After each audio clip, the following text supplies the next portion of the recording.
Who were the Philistines? The Philistines were an ancient people who lived along the southeastern shores of the Mediterranean during the Late Bronze Age to the Early Iron Age.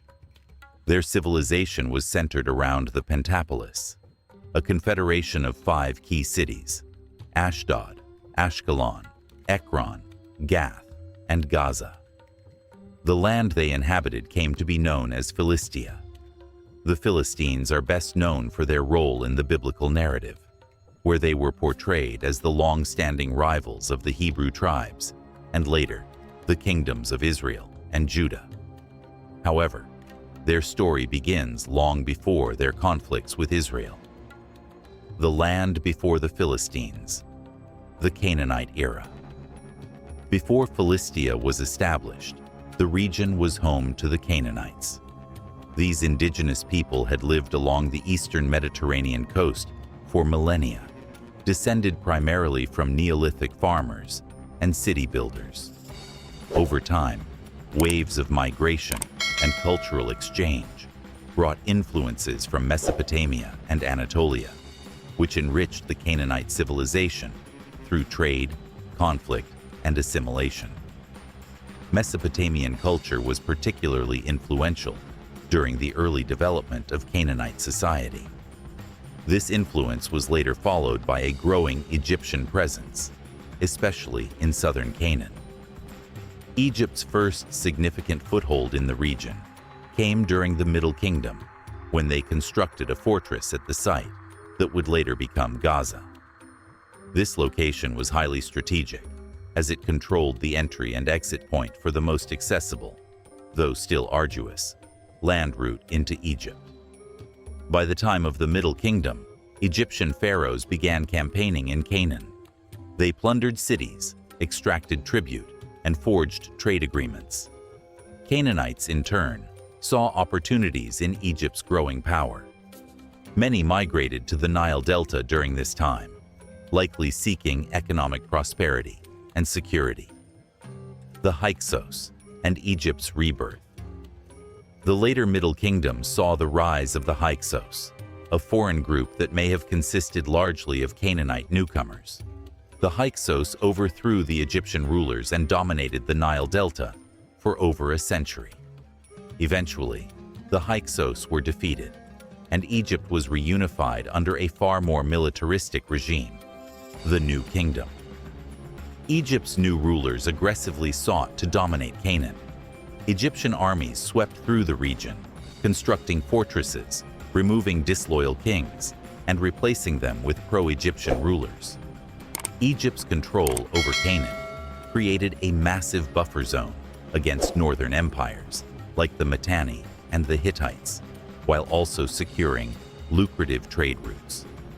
In the 15th century BC, the city of Gaza was established as an Egyptian administrative and trade center, governed by an Egyptian royal overseer. For more than 300 years, Egypt maintained its grip over Canaan, although there were occasional rebellions and brief losses of control. Despite their heavy-handed rule, the Egyptians brought certain benefits to the region, particularly in the southwestern coastal plains. Economic prosperity. Under Egyptian rule. During this time, southern Canaan became a thriving center of commerce and agriculture. The region was far removed from Egypt's front lines in wars with the Mitanni and Hittite empires, allowing local cities to focus on trade and productivity. The city of Ashdod became renowned as a commercial hub for producing and selling purple-dyed fabrics and clothing, luxury goods in the ancient world. Ashkelon emerged as a bustling seaport, while the entire southern Canaanite region became a vital thoroughfare for merchants traveling the major land and sea routes to Egypt. Merchants passing through often took advantage of the region's resources. Local Canaanite wine, for instance, became a favorite commodity for traders, who filled their ships and caravans with it before heading to Egypt, where it could be exchanged for gold. The presence of Mycenaean merchants, sailors from what is now Greece, further enriched the region. Archaeological evidence, such as large quantities of Mycenaean pottery, suggests strong trade ties between southern Canaan and the Aegean world. By the early 12th century BC, southwestern Canaan was a prosperous and interconnected hub within the broader network of ancient empires. But this golden age was about to come to an abrupt and devastating end. The Bronze Age collapse, the rise of the Philistines. At the dawn of the 12th century BC, the world as these ancient civilizations knew, it came crashing down. The Bronze Age collapse marked the sudden and catastrophic downfall of the interconnected empires of the Near East and Mediterranean. In a matter of decades, powerful empires were reduced to rubble. Thriving cities became desolate, and centuries of prosperity gave way to famine, disease, civil unrest, and widespread chaos. This era, often described as a dark age, reshaped the ancient world forever. The causes of this collapse were numerous and interconnected.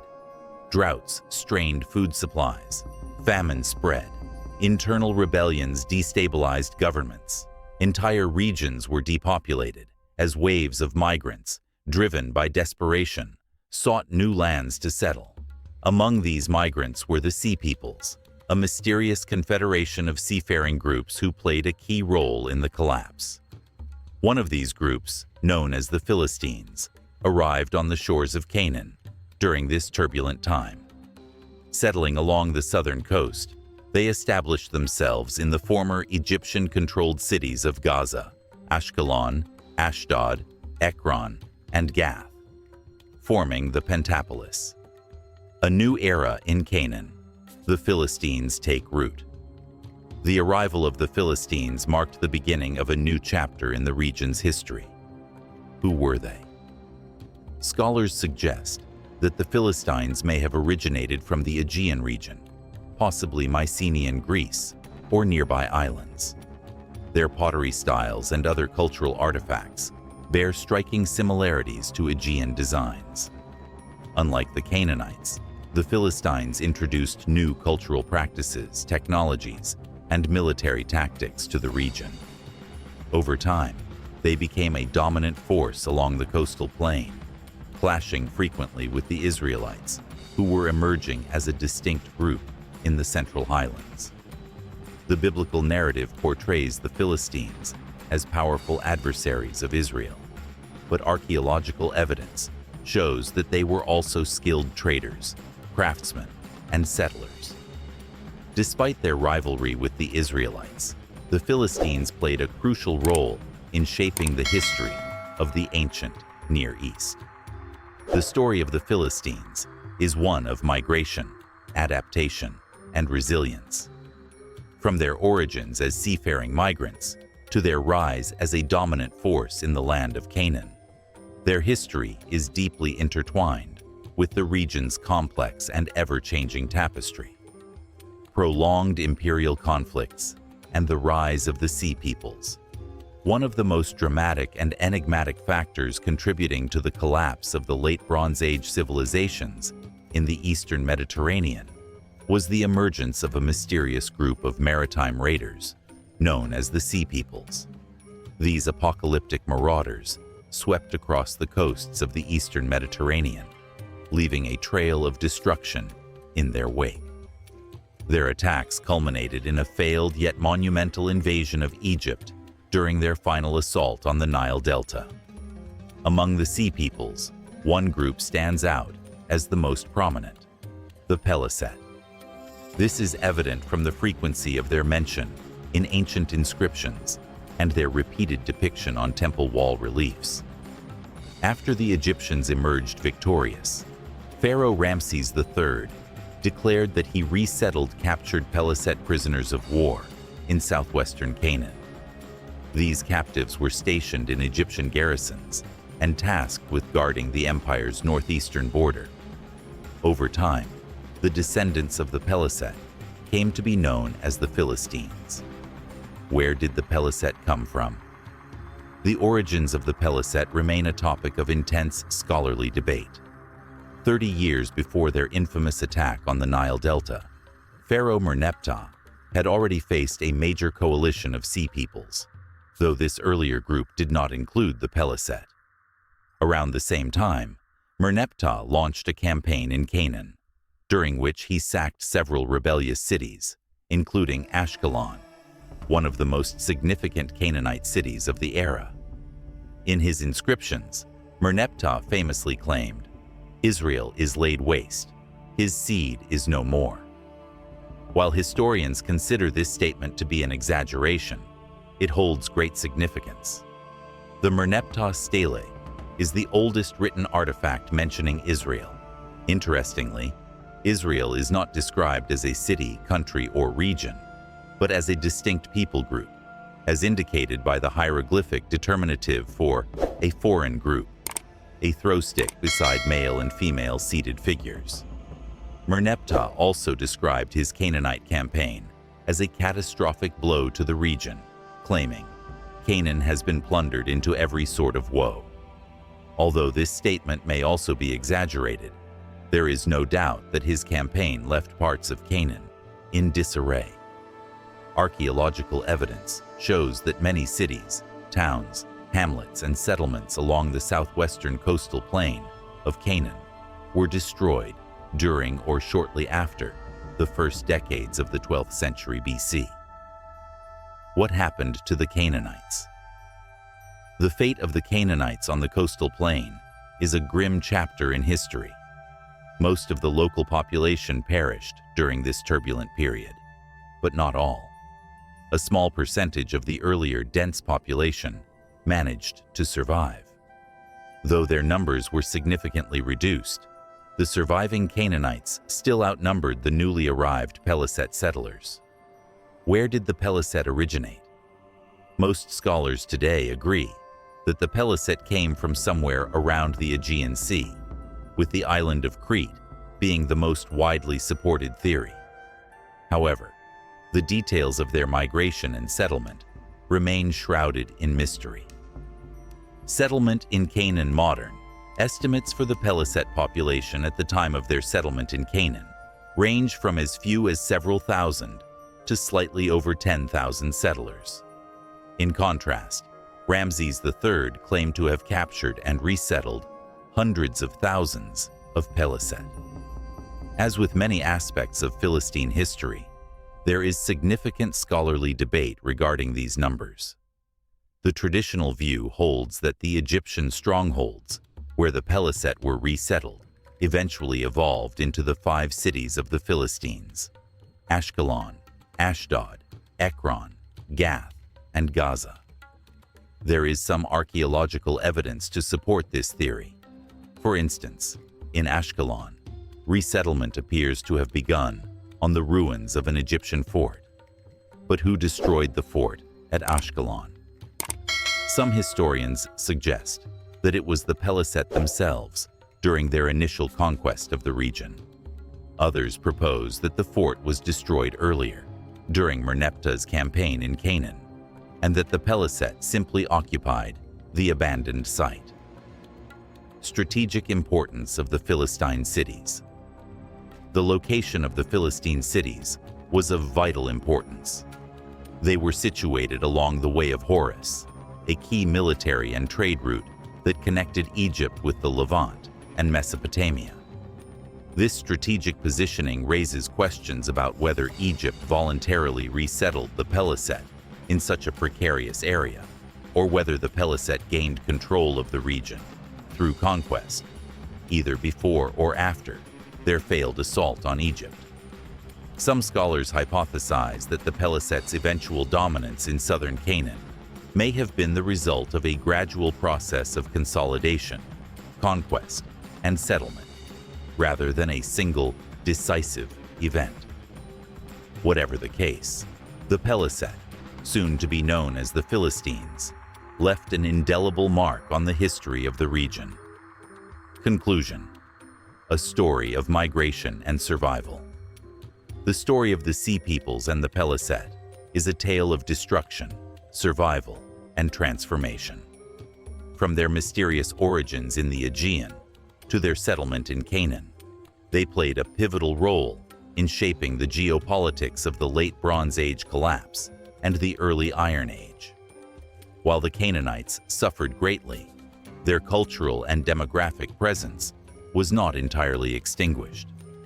The Peliset, on the other hand, would go on to establish a new identity as the Philistines, a people who would feature prominently in the biblical narrative and the history of the ancient Near East. Egypt simply lied and claimed that everything was part of their plan. However, it seems unlikely that Egypt would try to get away with such a blatant falsehood. Instead, it's more plausible that they attempted to stretch the truth just a little. Another possibility is that a bankrupt and war-weary Egypt negotiated a truce with the surviving group of the Peliset, Philistines. If neither side was strong enough to gain any advantage from continuing the conflict, a truce might have been in both parties' interest. Perhaps in exchange for captured prisoners of war, the Peliset agreed to pay a token tribute to Egypt and accept the status of being an Egyptian vassal. If such an agreement indeed took place, both sides stood to benefit. Egypt would have gained the appearance of strength and stability. Meanwhile, the Peliset would have received prestige and legitimacy by being associated with the empire that had controlled Canaan for centuries. This arrangement could have made Ramses III's lofty boasts seem believable, because they weren't entirely divorced from reality.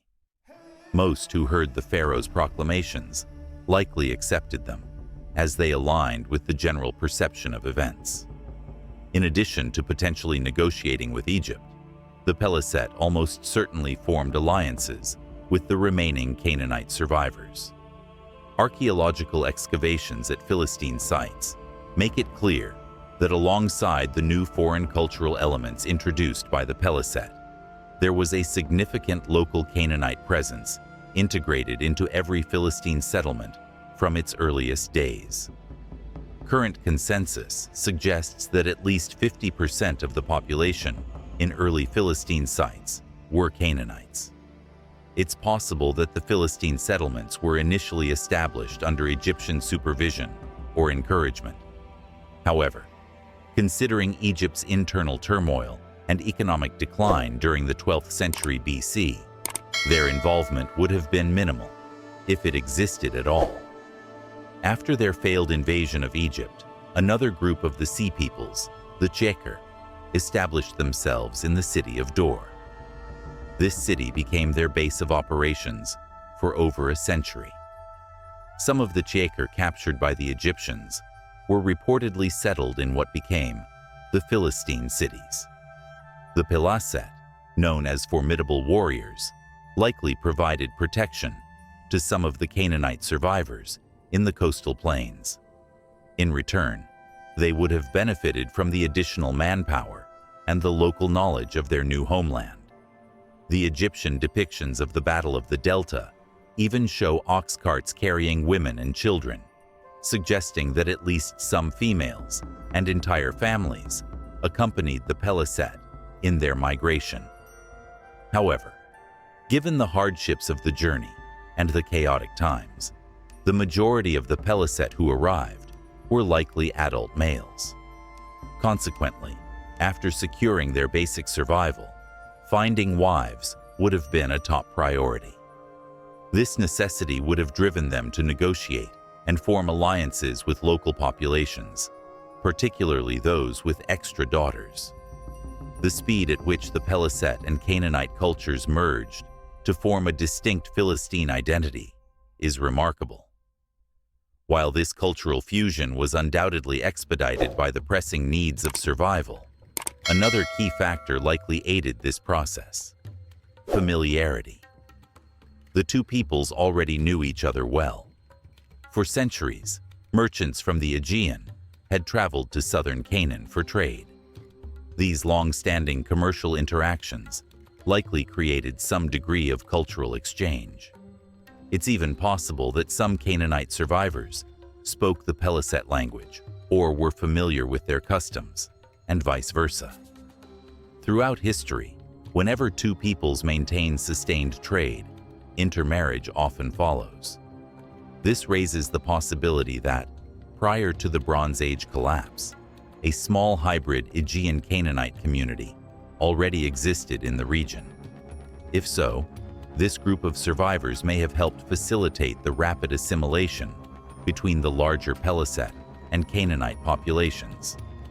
One of the strongest pieces of evidence supporting an Aegean connection to the Philistines is their pottery. The striking similarities between Mycenaean pottery from the Aegean and early Philistine pottery, both in form and style, strongly suggest a shared cultural ancestry. This blending of cultures produced something entirely new, a distinct Philistine identity that combined elements of both their Aegean and Canaanite roots.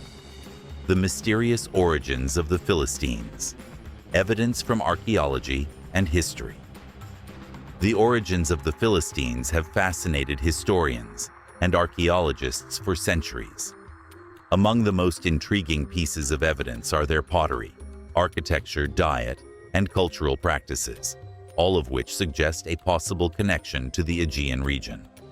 Let's dive into the details. 1. Pottery. A link to the Aegean?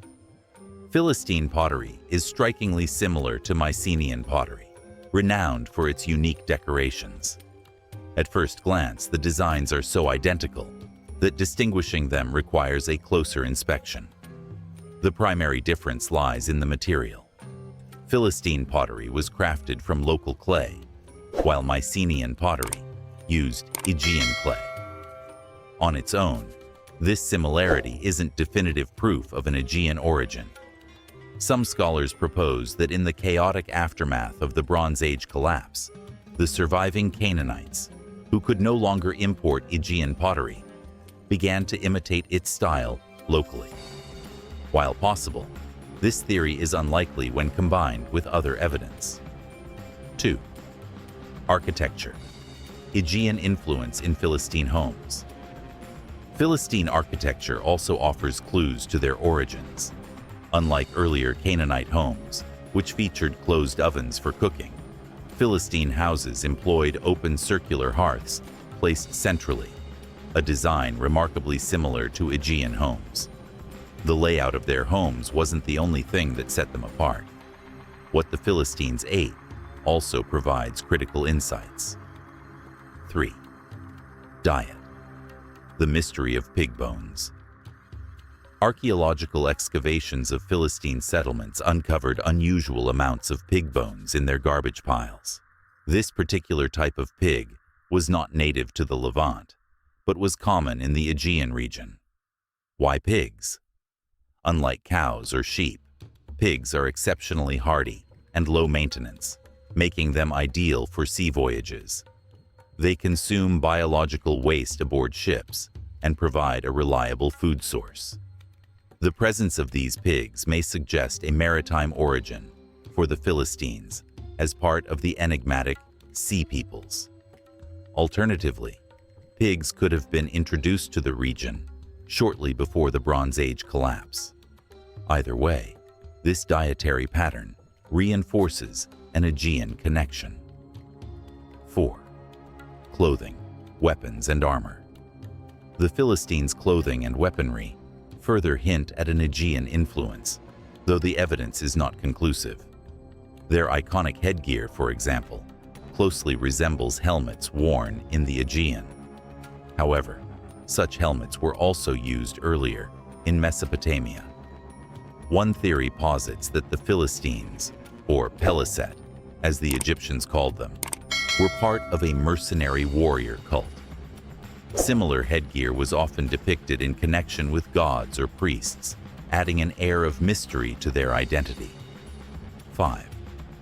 Biblical and historical accounts. According to the Bible, the Philistines originated from a place called Caphtor, Amos 9:7, Jeremiah 47:4. Many scholars associate Caphtor with Crete, though other possibilities include Caria, Cilicia, or Cyprus. Cyprus is particularly compelling as the Philistines' homeland, or at least their final stop, before settling in Canaan.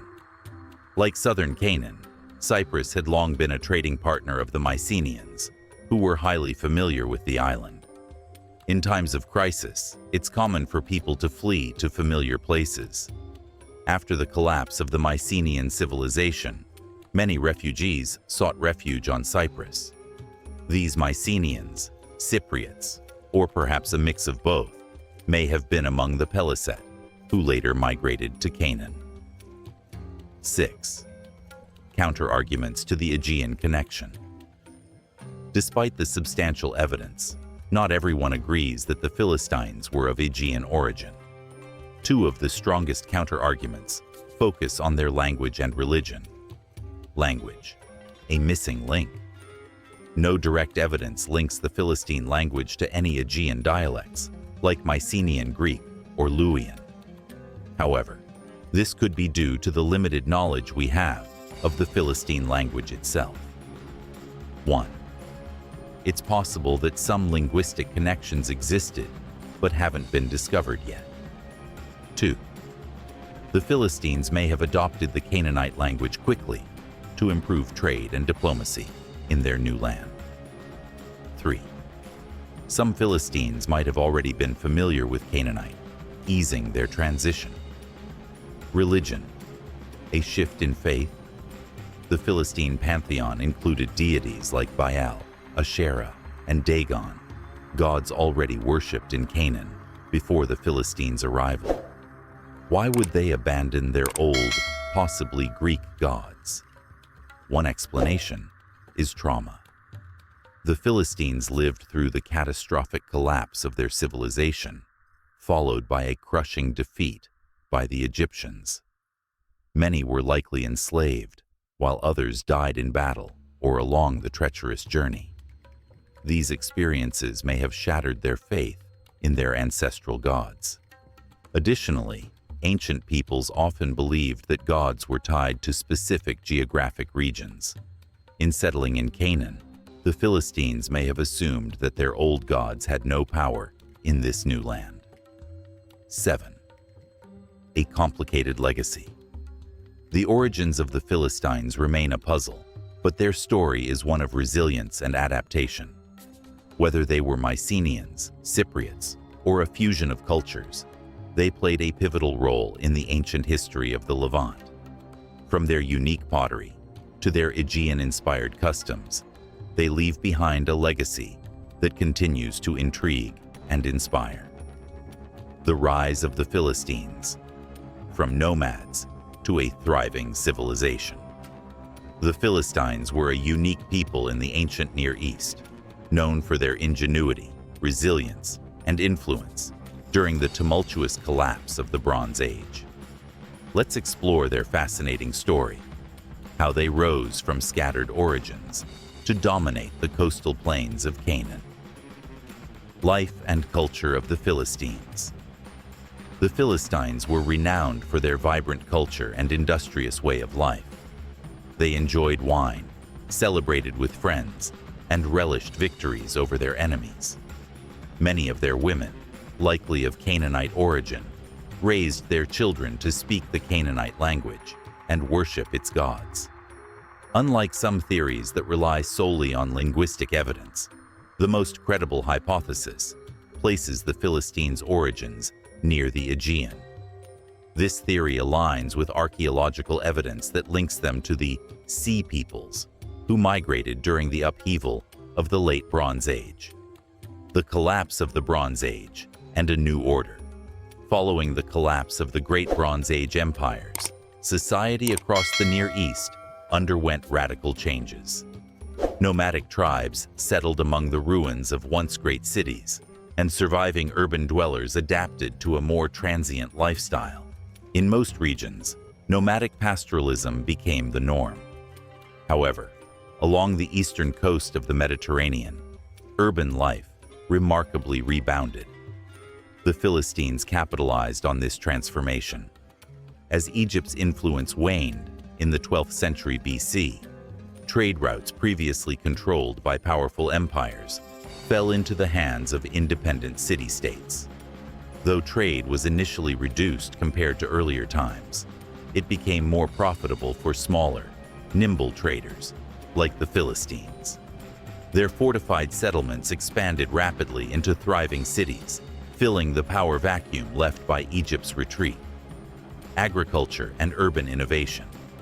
All Philistine cities were strategically located near some of the region's most fertile farmland.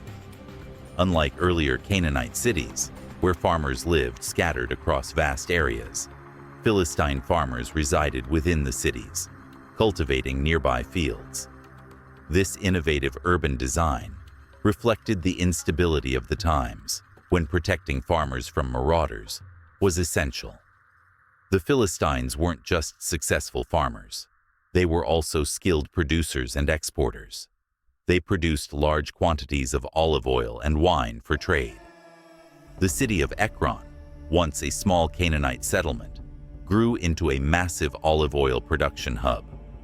Archaeologists have uncovered 115 large olive oil presses at Ekron, capable of producing far more oil than needed for local consumption.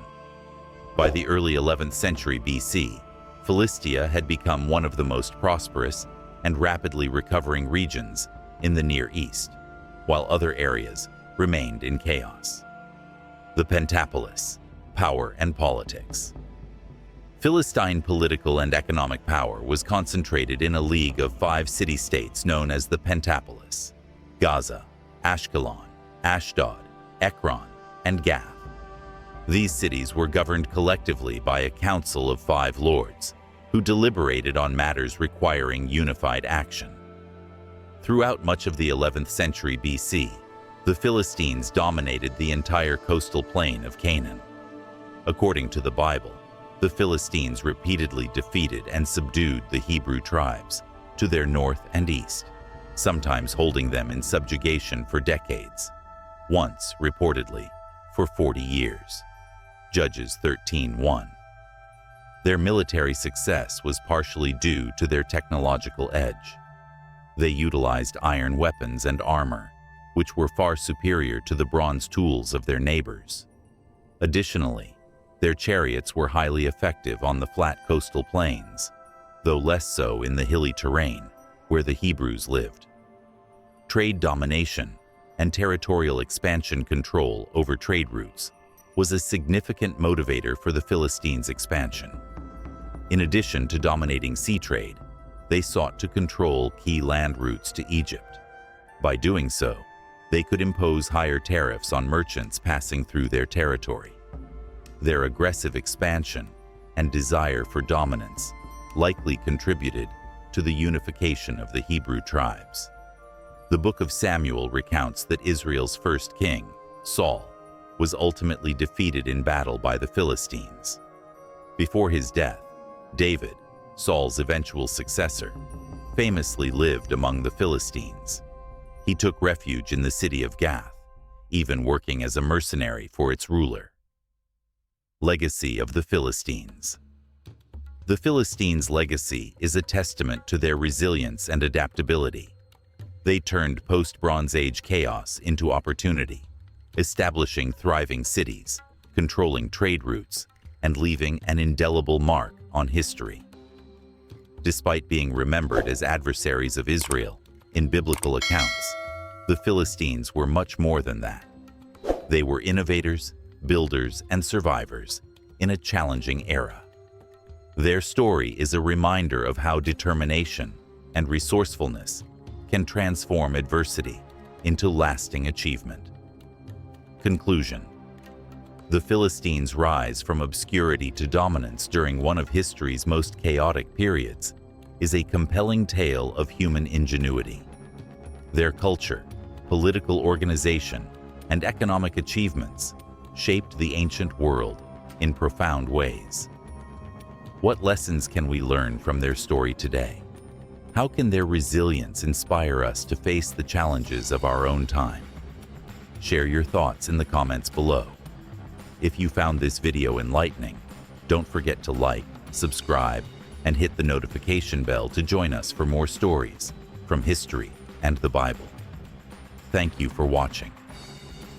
The Philistines, despite their reputation as Israel's adversaries, in some of the Bible's most dramatic stories, have a far more complex history than many realize. Did you know that after David became king, he had 600 Philistines from Gath as part of his personal guard? These men, along with a group known as the Cherethites and Pelethites, believed by some to be a subset of the Philistines, remained fiercely loyal to David. When David's son, Absalom, rebelled and David fled Jerusalem, these Philistine soldiers stood by him, proving their devotion even during one of David's darkest moments. Though the Philistines are often cast as antagonists in biblical narratives, instances of cooperation, collaboration, and peaceful coexistence between them and the Israelites are frequently overlooked. Intermarriage between the two groups is noted in the Bible and, while frowned upon, was not outright prohibited, as it was with many other Canaanite groups. This suggests a unique dynamic between the Israelites and the Philistines. By the early 10th century BC, Philistine territory had shrunk significantly, with their influence reduced to a smaller core region. The loss of key ports, such as Joppa, was a devastating blow, as it allowed merchants to bypass the Philistine coastline on their way to Egypt. This shift benefited the Canaanites to the north, known to the Greeks as the Phoenicians, whose commercial dominance coincided with the Philistines' economic decline. The 10th century BC also marked significant geopolitical changes. The kingdoms of Israel and Judah split, and Egypt, under the Libyan pharaoh Shoshenq I, launched a brief resurgence. Shoshenq sacked cities across Canaan and collected vast amounts of tribute before returning to Egypt, laden with spoils. A few decades later, in the early 9th century BC, the Aramean king Hazael of Damascus successfully campaigned against Israel, Judah, and Philistia. He destroyed the Philistine city of Gath, which never fully recovered, ultimately becoming a dependency of Ashdod. Over the next century, Philistia began to rebuild, but the region remained fraught with conflict. The Judeans besieged both Ashdod and Gath, destroying their city walls. Then, the Assyrians arrived. In the late 8th century BC, Assyria destroyed the kingdom of Israel and made Judah a tributary state. One by one, the Philistine cities fell to the Assyrians. Puppet states were established in Ekron, Ashkelon, and Gaza. Ashdod was incorporated as a fully Assyrian province, while Gath faded into obscurity.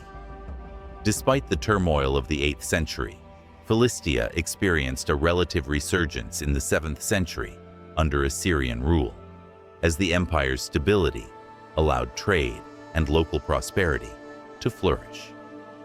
However, this period of relative calm came to an abrupt end as the Assyrian Empire began to collapse toward the end of the 7th century.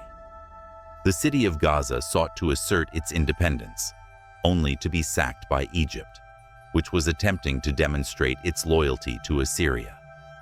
Then came the rise of the Babylonian Empire. Nebuchadnezzar II of Babylon invaded Philistia, destroying Ekron and eventually capturing the port city of Ashkelon after prolonged resistance. The Philistine population was partially deported to Babylon, paving the way for the Phoenician Canaanites to expand into the region. Over the subsequent centuries, the region became a melting pot of cultures, dominated by successive empires. The distinctive identity of the Philistines gradually disappeared as they merged with other groups. After the Jewish revolts against Rome, the Roman Empire renamed the region Palestine, a nod to the Philistines, who had long since faded into history. Today, the Philistines are often reduced to a footnote in the histories of other civilizations. Yet, their story offers a fascinating glimpse into the complexities of ancient geopolitics, culture, and the resilience of a people caught between the great empires of their time. This has been Epimetheus. A big thank you to my patrons, and to you, for watching this video to the end. If you enjoyed it, please like, share, and subscribe for more deep dives into history.